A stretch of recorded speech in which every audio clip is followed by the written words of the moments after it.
there are things that you just cannot do or are certainly much less effective than they are in in-person cycles. At the end of the day, we are still human beings and we are influenced by other humans and human behavior. And so we graft to that. And so I think that, we can never lose sight of that actual element. Welcome to Audible Insights, brought to you by the Insights Association and hosted by David Paul, founder of Dialsmith and Lillian Labs.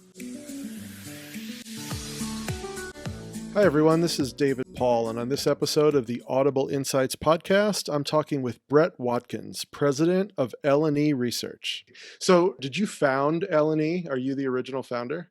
No, L&E actually dates back to 1984. The L&E stands for Lynn and Ed Eggers, who were facility owners here in Raleigh. And when I acquired them in 2004, it was basically referenced around like where the future starts, right? So at that time, they had a very good brand reputation in Raleigh. I had only been in the industry actually more of a full service setting, doing contracting with B2B and federal government agencies. But I had some ideas and visions as to what I wanted to do in the qualitative industry and putting technology and automation behind it. L&E just began and started in that direction. And then interestingly, the story was that I had a vision that we were going to create this technology platform that other facilities could use. And right around that time was when the 2007, 2008 recession kicked in. So the question was like, okay, what do we do now? Conclusion I had was, okay, we can begin to apply this towards scalable business growth within other locations throughout the United States. So hence progressed from the single location that L&E was in Raleigh in 2004 to the 12 locations that it had grown to into early 2020, and now down to 8 as a result of some scale back from COVID-related outcomes. So you've been through with L&E, you've been through a number of major market challenges, 2009 period, and now, what's happened in the last year. So are there parallels? Like how do you compare those two experiences of what happened almost a decade ago and then what you went through last year? Yeah, well, in 2007 and 8, market research has been a relatively stable industry. You've seen a few percentage growth points, over an overall market, more maybe it's flat. So, the focus has always been, whether you can increase market share or whether you can improve, actual performance, right? Service business is not complicated. You become more efficient or you grow share or you add a new service or a solution line. Our size at the time in 2007 and 8 is such where a business advisor of mine, a good mentor, talked to me about it. He said, Brett, as you grow your business, you're going to be more tied to the general economy. And back in 07 and 08, we were small enough to where we felt a little bit of a pinch, but there really wasn't an appreciable drop, and it certainly wasn't something that we had to really make big adjustments to. In fact, I think that coupled with the things that we had already begun in development with our own technology platforms that run our business, we really were well positioned to take advantage of those opportunities. COVID was really different in the fact that beyond obviously the broader economic impact, and we were of course a much larger business than we were 11, 12 years prior from the last recession, which is just basically the impact to in person. It's interesting, the dichotomy between a lot of the industry where they have seen tremendous growth this past year as a result of the shifts away from certain methodologies, and certainly one of ours that we were very reliant upon was in-person research. Was just absolutely decimated. So very different in the context of both economy as well as in our size and scope, as well as just simply how the pandemic was just so targeted, really, that just had that direct impact on us. As a leader, a lot of times I don't have the benefit of actually talking with the owner of a company. I talk with senior people, but ultimately they're still enacting the will of of ownership. So I want to take advantage of the fact that I've got you here, and really aside from market research, in-person research, focus group facilities, just as a leader who found themselves in an immediate crisis last year, starting in March, how did you approach that? And how did the following couple of months unfold? And as a leader, how did you kind of come to terms with what had to be done and make some of those tough decisions to be able to, be still around today and imagining planning for a brighter future? Yeah, no, great question. It was interesting. Right when the pandemic let up, we were just in the process of making another acquisition expansion for our business. And suddenly now, you find yourself faced with, for our business, really, this huge crisis. The whole entire industry really shut down. There weren't any answers. I will share that it was, from a business standpoint, the biggest gut check I've ever had. You fashion yourself, in leadership, and you feel like one of your jobs. I always kind of equate leadership to the captain of a ship, because there's so many parallels between, the crew's belief in your ability to get to shore, but your captain's be able to plan that, to know the strategy to get there. How can I give my crew, the team, tools and resources to make that happen, and that we get to there safely. And for the first time, really, in the last 15 years, I didn't feel like suddenly the glass was very dirty and frosted, and I couldn't see through it. Mm-hmm. So a lot of work there that I think that was really it was a fundamental gut check. Really, I think the big things that I relied upon were, first of all, you really begin to make sure that you look back on your industry connections and those that you are in business, and rely on those. Not just yourself, but talking to others, like what's going on with you, what are you seeing, other industries, what's kind of the word. It's easy to look back today, but at that time, there was a lot of what I would call, almost cataclysmic thinking, like, what's going to happen? What's the world going to look like? And so, the first thing that was really helpful was being able to lean on others and get a sense of, like, okay, like, the sky's not falling, we'll reset and rebalance. Hard steps are, of course, we had experienced 15 straight years of growth, and grown from one single location with roughly about 30 employees to 12 locations and almost 350 employees. Wow. And now you're looking at it, you're like going, okay, like here come the hard decisions. And I always think that those are the hardest, especially in, I think in any business is true, but I mean in service, because your brand and your business is who your people are. It's the bottom line. I mean, people come back to us and give us such high service ratings because our people really care, and they buy into core values that, they quite frankly were part of the shaping of those core values. So, and when you have to tell some of those people who are good people, like, I'm sorry, but I have to, we got to scale back again, really the hardest steps, but aren't the hardest thing to do. But, you retrench, and you start looking at opportunity. And for us, fortunately, we had already begun making investments into our online qualitative solutions, as well as developing out toolkits that we are really excited now to be looking forward to launching. And so as such, we were able to stabilize, absorb some of the damages there. As I mentioned to you earlier, we did have to eliminate a few markets. But the reality is that, in some cases, those were likely things that are probably in the long run going to be better for L&E anyways. Yeah, I mean, that's a good point. I just wrapped up a conversation with a number of CEOs, and one of the common themes was that the pandemic forced a lot of us, myself included, to kind of give ourselves a kick in the butt and do some of the things that probably needed to be done anyway.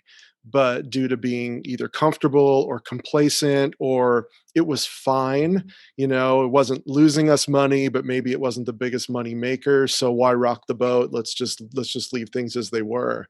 And, times like this, as hard as they are, I think a lot of us also find that they force us to do the hard things that we might not have had either the guts or the foresight, or just felt the sense of urgency to do otherwise.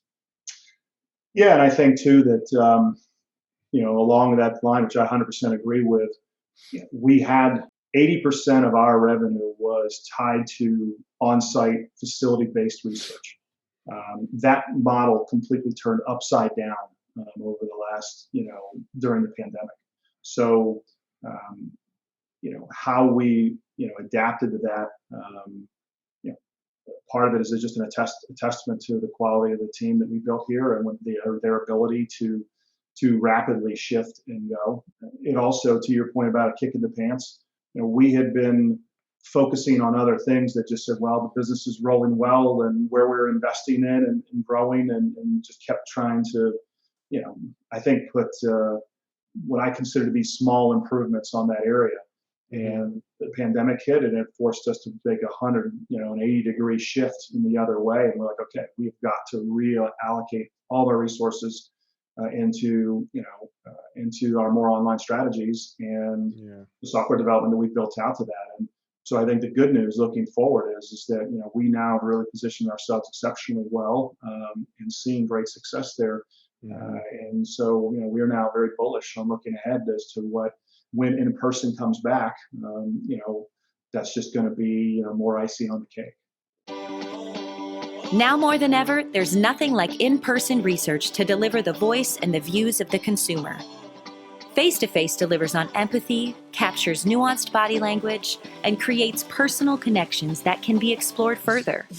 All focus group facilities are committed to safe and socially distanced protocols to keep our teams, our clients, and our participants safe.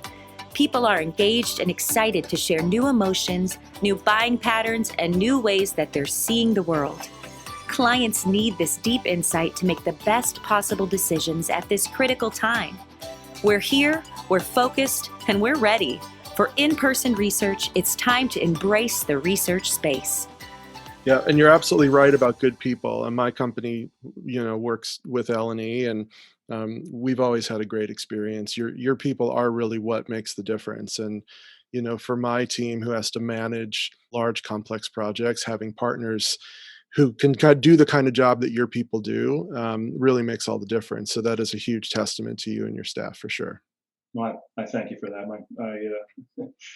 I've been fortunate to hire well and have some good leaders in place that, you mentioned before, and as companies grow, but particularly, this is a conversation I know you mentioned, obviously, the Insights Association CEO Summit. I was on that last night for an hour and a half. And one of the things that we talked about a lot was, what does the future look like when the pandemic is over, as far as people coming into the office, working from home? And a universal thing that I think that I've heard over and again, which I 100% believe in, is culture. And culture includes, the value that your team gets from working at the company that you work in. Their belief that, of who you are and what you're about and the mission that you're looking to solve, and that we're doing it the right way. And I think that's not only crucial today. I mean, we honestly, it's funny, we started doing that work from home with most of our team back all the way to 2009. So, and even prior, we had a large piece of our team, but we pretty much went completely that direction, with the exception of on-site staff in 2009. So the good news is we were very prepared for it, because we had made a lot of our mistakes as far as culture and communication prior to that. But I think that that's going to be something that, I know I've been saying this to a lot of people, and I will continue saying it, that that is going to be even more important, I think, as people come back, as the pandemic begins to abate, life, quote unquote, starts to return to normal. Because I think, we're all getting a little bit of a hall pass right now. People are very busy and they buy into the business, but focus on culture and communication with your team is going to, I think, even be more critical as they begin to start to open up again in life, and therefore going to have more distractions, more things that that are important to them, and therefore keeping that consistent. So looking ahead to 2021, we still have the majority of the year ahead of us, but I know also a lot of people in leadership circles are really already talking about 2022 and even looking ahead to 23. So what does this year look like for you in the market research space, especially qualitative research? And how much are you expecting things to stabilize yet in 21? And how much are you already really looking ahead to 22? We already, from our experience, we're seeing very solid stabilization. And in fact, I think pent up demand that was missing for roughly about a 4 or 5 month period is now beginning to unleash. Some of that is stability of markets. I think people wanted to see and make sure, again, the sky's not falling, right? I mean, we saw, a 10,000 plus point drop in the stock market, but it rebounded, has recovered. And so I think people feel a lot better now about, the fact that, the world's not going to end, so to speak. But I think that as you look ahead, I think demand was really pent up and now it's starting to unleash itself from what we hear for a lot from brands, which makes total sense to me. When you look at consumers, I think there's a huge asterisk on that data, that people were concerned about measuring, because no matter what you were getting from consumer behaviors, the question was, yeah, but has COVID really changed that? Is there something, is that something that I can predict and model to future, or is it just a snapshot in time that's going to change as time changes? And it's so funny now. I mean, a year ago, you felt, like I said, like the world was on your shoulders, but now you look back, you're like, okay, we've been at this for almost a year now, right? So, hopefully, we've all adjusted and we've made it look forward. And so I think brands are doing the same thing. They've made their adjustments. And I certainly have not heard, both not only within the industry, but economic journals and speakers that I've tuned into that suggest that there's nothing but to suggest good things forward. Now, good things forward in the context of all of qualitative, that's another question. I think there's huge question in the in-person world as far as what that's going to look like. I've written on this subject many times that there are things that you just cannot do, or are certainly much less effective than they are in in-person cycles. At the end of the day, we are still human beings and we are influenced by other humans and human behavior. And so we graft to that. And so I think that, we can never lose sight of that actual element. But, researchers have now had a year to really have to do things differently if they were doing it very in person before. And so I think there's going to be some shifts there that I don't think are necessarily coming back in the in-person realm. So I think a huge question, and I know, this is something that I've spoken to with other qualitative researchers that have similar opinions, which is, in-person will come back, but to what level? I don't think it's coming back the way that it was. And I don't think that's not only a 2021 issue. I think that's not even a 2022 issue. I think it's just, there's just been adjustments moving forward. So those things that have to be done that way, or are, again, just a simple reminder, I can't lick the screen and taste it. I can't touch the screen and feel three-dimensional things as it relates to other research, that people often might have, whether they've done it in person, now they've had to do it differently. I've heard from several researchers, they're like, I'm actually okay with it and I prefer it. So I think that's going to be the $1 million question I think that a lot of people in the qualitative research industry space are trying to figure out is, when the dust settles, how do things, realign? Grit does this great report through Green Book on the methodologies and people they're choosing. And I think that we're going to have to look at that again and see, how things shifted and do they shift back. And I think there's going to be some shift, but to what degree? It's been great to chat with you. But before I let you go, one of the advantages of getting to peer into people's home offices on Zoom meetings is I get to be curious about some of the stuff that I see. I'm going to ask you a couple of things that caught my eye. Above your head, it looks like there's some kind of a plaque that has either it looks from this distance like a NASCAR, a stock car of some kind. What is that? It's great you mentioned that, because I say the same thing. One of the things I love about Zoom is I get to see people's home office, and so therefore you get to learn a little bit about them from what you see. And so, from my pictures back here, these are it's kind of like a little bit of a snapshot of my life and the fact that of the things that I really enjoy in life and have done over the years between. In fact, one of the things probably missing that I should have up there is how much I love to golf. So if you looked at the rest of my house here, you would see golf pictures and places I've gone to go golfing. But from whitewater rafting in the Gully to doing Richard Petty driving experience through NASCAR, which I've done a few different car things through that. And then here in the middle are some charities that I've supported, particularly the one that I'm most passionate about is this group here called the Veterans Life Center, which my father was in the military for 20 years and suffered through PTSD. He's passed years ago, but really they're an organization that's out trying to help veterans basically to reacclimate to life, to be productive citizens again. So they actually created a home base and allow these guys to come back, and are providing them both actual job training and life as well as life training. I appreciate you asking, David. I love the same thing about these Zoom meetings, that I get to actually see in people's worlds a little bit and ask questions about, because they usually have things that they're passionate about. And these are some of the things that definitely are a part of interesting to me.